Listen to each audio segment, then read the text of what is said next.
Esto es Conexión 1113. Cuidados al practicar sexo anal en las personas que viven con VIH.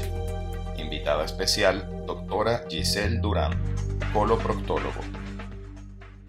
Gracias, Giselle, por acompañarnos. Gracias. Y para hablar de un tema particularmente difícil como es cuáles son los cuidados que tiene que tener o que debe tener una persona que practica sexo anal, sobre todo en un grupo muy particular que es con el que nosotros trabajamos con mucha frecuencia, que son los hombres que tienen sexo con hombres y sobre todo los hombres que tienen sexo con hombres que viven con VIH. Correcto. ¿Cuáles son las lesiones más frecuentes o lo que se observa con mayor frecuencia? Bueno, las principales causas por las que consulta un paciente de este tipo que tiene relaciones sexuales con otros hombres por vía anal, sobre todo los pacientes receptivos, son lesiones tipo fístula, fisuras anales, abscesos perianales y desgarros incluso de la mucosa o de la piel perianal. Son las más frecuentes. ¿Y por qué sucede esto? Una persona que tiene sexo por esta vía, ¿tiene que tener algún tipo de cuidados en particular? Sí, generalmente es por un poco de desconocimiento, porque no es que sea, si bien es un tabú, el sexo receptivo anal no es algo que es nuevo, es muy antiguo de todas las civilizaciones de la humanidad. Sin embargo, pienso que tiene que ver con algo de desconocimiento, ¿okay? No hay una buena preparación, no hay una buena lubricación, por ende, al volverse una relación un poco más activa durante ese coito, vienen las laceraciones, las lesiones a nivel de la piel, tanto de la piel como de la mucosa. O sea, que entiendo que en estos casos que debe haber higiene. Previamente una higiene del lugar, obviamente, la colocación de lubricantes con envase de agua, nada de saliva, nada de vaselina o petrolatos, siempre a base de agua, y obviamente el preservativo, que es fundamental. Sobre todo porque si dentro de la misma relación sexual hay otras prácticas además de la anal, pues si no tienen protección con el preservativo, pues pueden contaminar, porque obviamente es un área que está sumamente contaminada, tanto la boca como otras zonas del cuerpo humano. Y desgraciadamente tú dijiste una palabra que es muy importante, que es el desconocimiento. Y evidentemente, menos en una situación como esta, pues nadie tiene aprendizaje más allá que una persona se lo puede comentar a un par, llámese amigo o compañero, o simplemente por ensayo-error. Es correcto. Pues puede, digamos, intentar hacer las cosas y probablemente puedan tener estos daños. Probablemente los más graves en la fase aguda, estos daños agudos, pueden ser las laceraciones y eso, que muchas veces son quirúrgicos. ¿Cuáles son mayormente quirúrgicos o cuando una persona que tenga un problema de este tipo tiene que acudir al médico, tiene que consultar a un coloproctólogo, como Claro. es tu caso? Bueno, en aquellos coitos donde hay mucha actividad, que se producen laceraciones importantes tanto de la piel como de la mucosa, en algunas ocasiones esos desgarros tienden a ser quirúrgicos. O cuando hay introducción no solamente de un miembro, sino de objetos que están obviamente diseñados o a veces no para esta situación y son muy grandes. Volvemos al tema de lo de la lubricación, no hay una espera, digamos, suficiente para que dilate el esfínter, entonces se pueden producir estos traumatismos no solamente de la piel, sino también a nivel de la mucosa dentro del ano y recto. Sí, eso es importante, tocaste otro tema que es importante, que es la utilización de los que llamamos normalmente juguetes o dildos, y que eso también tiene que tener un cuidado y una higiene en particular. O sea, en teoría deberían tener también una mayor limpieza y probablemente también el uso del preservativo. Y que sean también objetos diseñados para tal fin, porque, bueno, no es un secreto para nadie, hemos visto todo tipo de objetos que se pueden llegar a introducir y por supuesto tienen un riesgo mayor de producir daño. A un objeto que esté diseñado específicamente para eso, o que tenga una forma más anatómica, o que tenga un material específico que no tenga ningún tipo de reacción, porque hay veces que los pacientes hacen reacciones de hipersensibilidad, o que por alguna razón hay filos, bordes cortantes que no están diseñados para eso y terminan en una lesión traumática. O simplemente que no tienen la forma como tener agarre y que de alguna manera se introduzcan dentro y no hay forma de sacarlos o extraerlos. Correcto, eso sino también más es muy allá de común. una cirugía que, por lo que entiendo, ustedes lo han vivido con relativa frecuencia, tener que sacar dildos o cualquier otro instrumento por una laparotomía o una laparoscopia abdominal, que eso es lo que hay que evitar. O sea que entendemos que dentro de la pasión hay que tener un poquitico también de juicio con todo esto. Sí, por supuesto. Yo pienso que es la responsabilidad de todo acto sexual Y si es una pareja obviamente establecida, que ya no es la primera vez que hacen esto, pues mientras más conocimiento, más búsqueda de información, más placer tendrán y más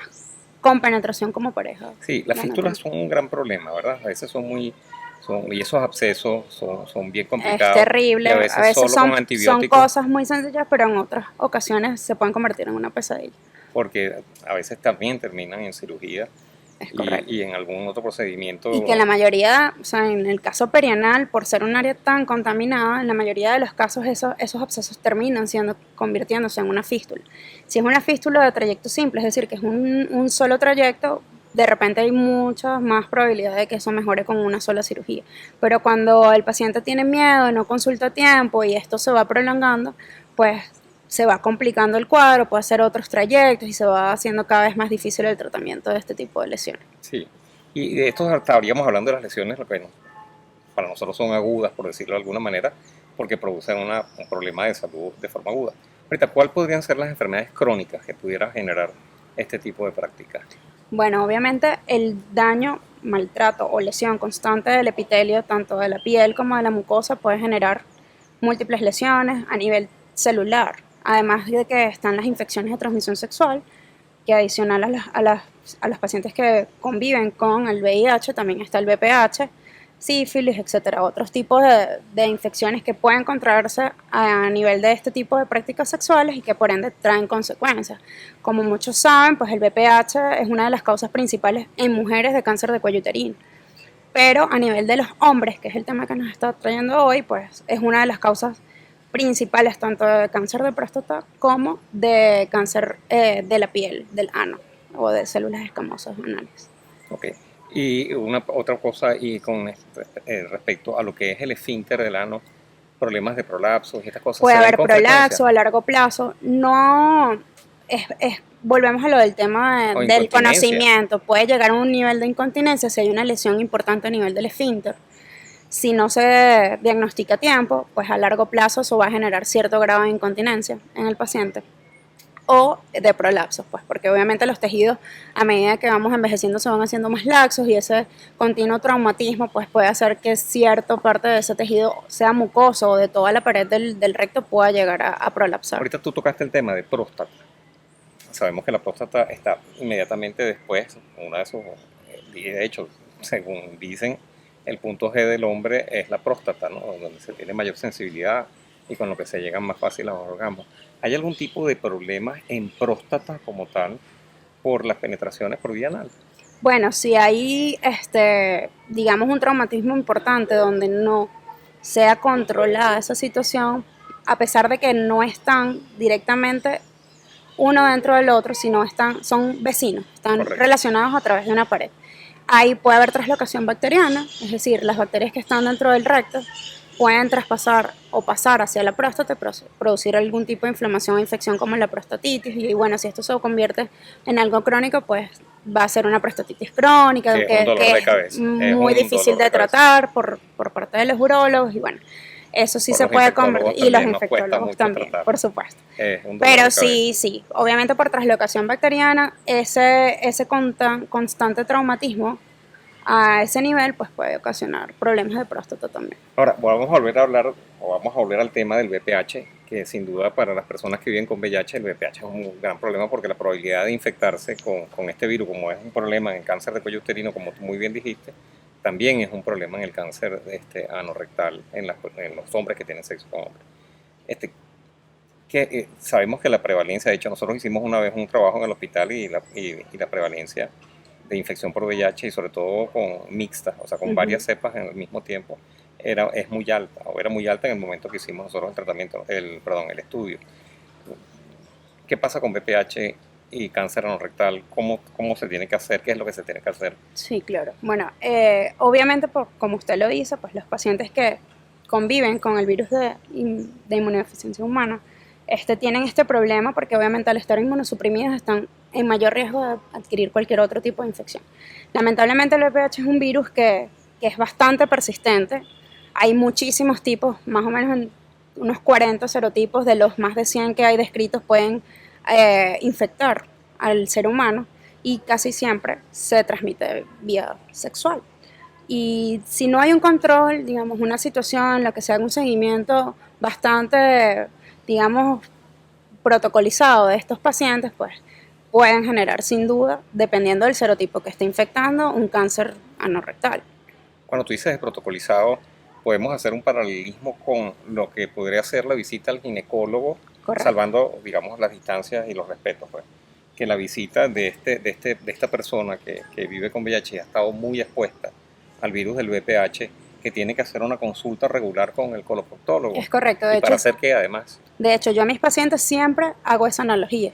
Así como las mujeres debemos acudir anualmente, a veces incluso dependiendo si hay o no, estamos portando o no VPH, pues a veces las visitas se hacen más cortas. Igualmente es con los hombres que tienen sexo con hombres y más si tienen VIH, si son seropositivos. Hay un protocolo ya estandarizado. Nosotros siempre recomendamos como coloproctólogos que un paciente que sea seropositivo, sobre todo cuando son en edades jóvenes, aquellos mayores de 21 años deben acudir sin falta al menos una vez al año para realizarse el Papa Nicolau o citología anal. Es el mismo estudio que se hace en el cuello uterino de la mujer, pero lo hacemos con la piel del ano, ¿okay? Que es donde generalmente el virus se aloja cuando tenemos relaciones sexuales o cuando tienen relaciones sexuales receptivas por vía anal. Ahorita, una pregunta, y eso lo tiene que hacer de rutina, porque mucha gente acude al coloproctólogo es cuando tiene las verrugas o cuando tiene los condilomas, que eso es lo que le preocupa a la gente porque desde el punto de vista estético es muy desagradable. Obviamente ese es el motivo de consulta, pero no necesariamente. Se supone que todo paciente que sea diagnosticado o que tenga relaciones sexuales vía anal receptiva, aunque no tenga ningún tipo de sintomatología, debe acudir anualmente. Porque de hecho ese es el despistaje, ese es lo que estamos tratando de hacer para prevenir. ¿Y en qué momento se tendría que hacerle pruebas un poco más sofisticadas, como estas pruebas de biología molecular, que son estos multiplex de VPH, que incluso pueden de alguna forma también, uno puede saber cuáles de esas cepas son oncogénicas o productoras de cáncer? Exacto. Y cuáles no? Como sabemos, hay cepas productoras de cáncer o que tienen un riesgo mayor a producir cáncer y otras que son las que producen con mayor frecuencia las verrugas, tanto genitales como anales. Un paciente que llega sin sintomatologías a la consulta, se le toma su citología anal. Si no hay ningún tipo de lesión a nivel citológico, el paciente queda en control anual, es decir, debe acudir anualmente a su control citológico. Si por el contrario hay una lesión de bajo grado, algún tipo de displasia leve, moderada o severa a nivel de la citología que de repente no se pueda detectar a simple vista, debe ir entonces a una colposcopia, una anoscopia con colposcopia de alta resolución, que es un estudio más sofisticado donde podemos ver con mayor detalle esa lesión, la piel, no solamente en piel, sino también en mucosa, porque debemos recordar que también puede haber VPH a nivel de la mucosa rectal.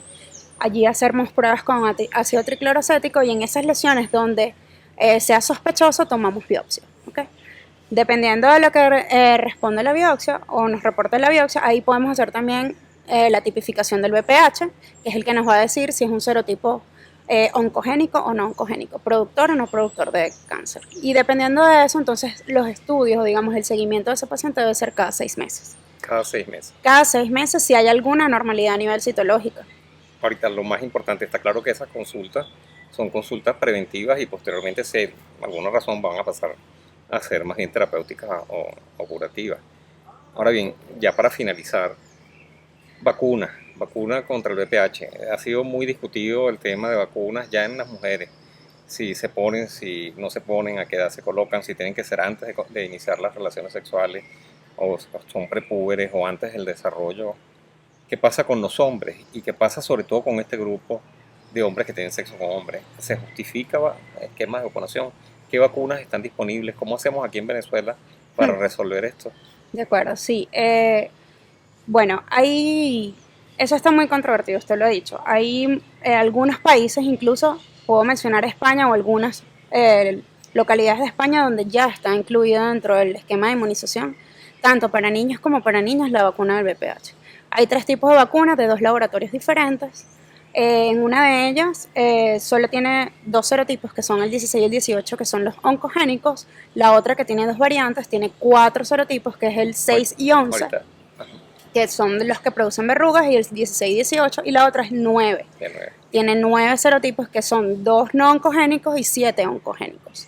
¿Okay? En Venezuela están, lo que pasa es que está a nivel privado, no tenemos, lamentablemente, por el costo tal vez, o o por algunas otras razones no contamos en el sistema de inmunización al VPH. Sin embargo, en Venezuela los ginecólogos y algunos incluso urólogos lo ponen de manera privada, pero el esquema dice que niños de 11, incluso hasta los 9 años, que obviamente no hayan iniciado su actividad sexual, sean inmunizados con 2 dosis. Sin embargo, pueden inmunizarse adultos, tanto mujeres como hombres, hasta los 26 años. Ahí se incluyen obviamente hombres homosexuales, trabajadores sexuales y los pacientes que son VIH positivo. ¿Okay? Independientemente de que ya hayan iniciado su vida Independientemente, sexual. porque ahí es donde está en boga el tema de que obviamente no te vas a curar de la infección que tienes aguda o que tienes activa en ese momento, pero sí te puede proteger de los otros serotipos que también son oncogénicos. Por eso es el tema de la inmunización. Yo sí soy pro de inmunizar a todo tipo de hombres, ¿ok? No solamente a los menores de 15 años, sino también a los hombres adultos, a pesar de que ya hayan iniciado su actividad sexual, porque obviamente va a circular menos virus. De hecho, independiente de la edad, porque hay trabajos que se han hecho en el Reino Unido, en donde han extendido ese de 25, 26 años. Incluso hasta los 40, 45 años. Correcto, sí. Correcto. Eso es, digamos, ese es el punto de corte que están utilizando actualmente en el Reino Unido, y sin duda, y más sabiendo que las infecciones en este grupo de población usualmente son mixtas, pues probablemente se van a beneficiar mucho de la utilización de la vacuna. Es correcto. Ya, mensaje final. ¿Cómo proteger el ano en este tipo de... ¿Qué debe hacer una persona? ¿Cuál es el mensaje cortico, chiquito y que le llegue a la gente o a estas personas que te están escuchando? Claro. ¿Qué hacer? Si van a tener sexo anal receptivo, mucha lubricación, relajación, con penetración con su pareja y acudir anualmente al coloproctólogo para su citología anual. Y evidentemente el uso de... Por supuesto, el uso del preservativo. Que siempre hay que tener. Eso no puede faltar. Bueno, muchísimas gracias, Giselle. Gracias a usted, doctor, seguramente va a ser de mucha utilidad. Muchas gracias.